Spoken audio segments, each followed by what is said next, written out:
قال ويرح ذبيحته. ومن راحتها أنه إذا قطع الحلقوم والمري والأوداج يتركها، فلا يواصل الذبح حتى يفصل الرأس، ولا ينخعها حتى إذا قطع الحلقوم والمريء منها والأوداج تركها، لا يمسها ولا يحركها حتى تكمل ما بقي عنده من الإحساس وتخرج روحها تماما، ويتركها تتحرك كما شاءت وحتى تنتهي من حركتها ويخرج تخرج تماما عن الحس، بتعادل روحها عن جسدها، ثم بعد ذلك يأتي ويكمل الذبح. Seterusnya adab sembelihan ini, kata Nabi SAW, hendaklah seseorang itu memberi kerehatan kepada haiwan yang disembelih itu. Maksudnya apabila haiwan itu telah disembelih dan cukup syaratnya, iaitu telah memutuskan saluran makanannya, saluran pernafasannya dan saluran darahnya, maka jika urat-urat ini telah terputus, maka cukup angkatlah pisau itu, janganlah diteruskan memotong sehingga kepala haiwan itu putus. Maka yang sepatutnya adalah diangkat pisau itu dan dibiarkan haiwan itu bergerak seperti mana yang dia mahukan. Dipergerakan setelah disembelih itu, maka biarkan haiwan itu bergerak dan jangan disentuh haiwan itu, jangan ditarik, jangan dipegang sekalipun selagi dia tidak berhenti bergerak.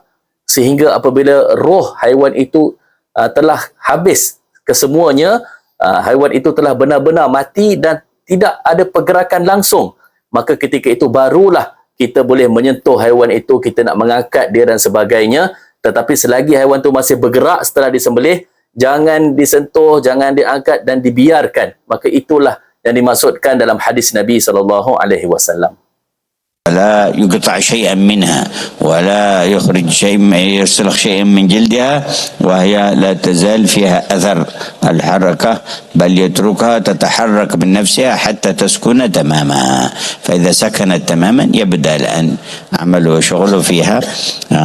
ولهذا قال وليرح ذبيحته، وفي الرواية الأخرى وليحد أحدكم شفرته وليرح ذبيحته. Setelah haiwan itu tidak bergerak langsung, maka barulah dilakukan proses yang seterusnya untuk melapah kulitnya, untuk dipotong dagingnya setelah haiwan itu langsung tidak bergerak. Selagi haiwan itu masih bergerak setelah disembelih, maka janganlah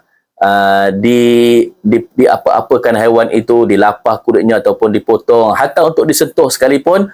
Maka selagi haiwan itu bergerak, dibiarkan sehinggalah pergerakannya telah selesai sepenuhnya. Sebab itu di dalam hadis Nabi SAW bersabda, hendaklah seseorang itu menajamkan pisaunya, mengasah pisaunya terlebih dahulu sebelum sembelih, dan hendaklah dia memberi kerehatan kepada haiwan yang disembelih itu. قال معنى يسرع ذبحه ويتمه. نعم.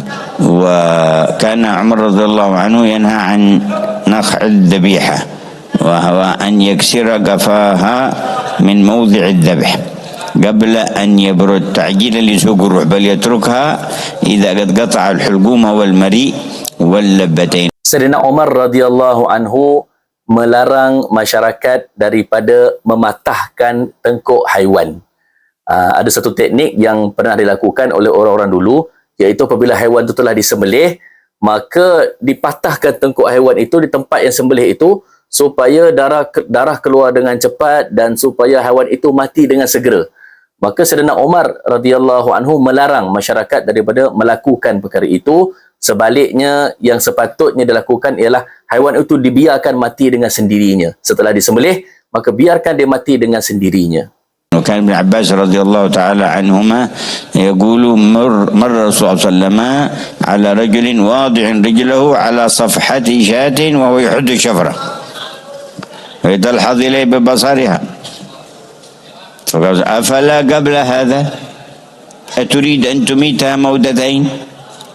تريد أن تميتها موتات تسني الشفرة قدامها قبل ما تجيبها وقبل ما تحد الشفرة ثم احضرها، هكذا توجيهاته وتعليماته صلى الله عليه وعلى آله وصحبه وسلم.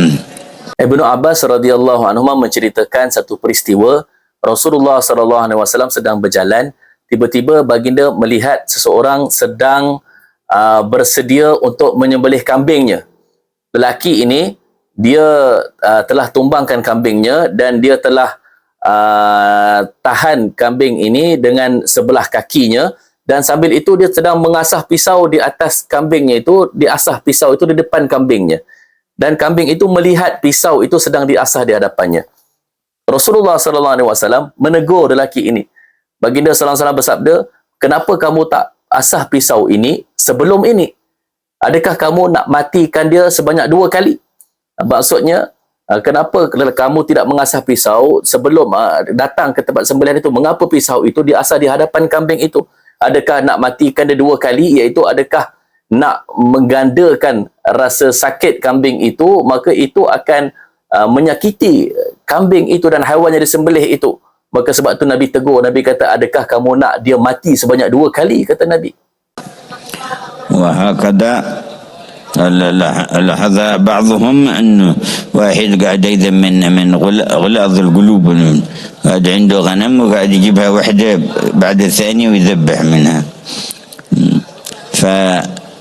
فجاءت له حاجة، وضع السكين على الأرض وراح، فشاهد غنم جات وحملت السكين بفمها، كان هناك بير فرمت السكين في البير.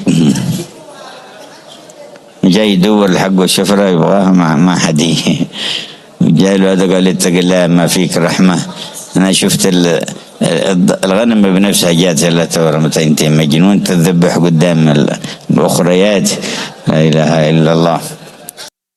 Diceritakan dalam sebuah kisah yang mana ada seorang lelaki yang dia sembelih kambingnya di hadapan kambing-kambing yang lain. Kambing-kambing yang lain itu melihat kawan-kawannya itu disembelih di hadapan mereka. Maka lelaki ini setelah disembelih kambing ni di hadapan kambing-kambing yang lain, tiba-tiba dia ada hajat, keperluan nak melakukan satu perkara, maka dia tinggalkan pisaunya di situ dan dia pergi ke tempat lain untuk selesaikan urusan dia.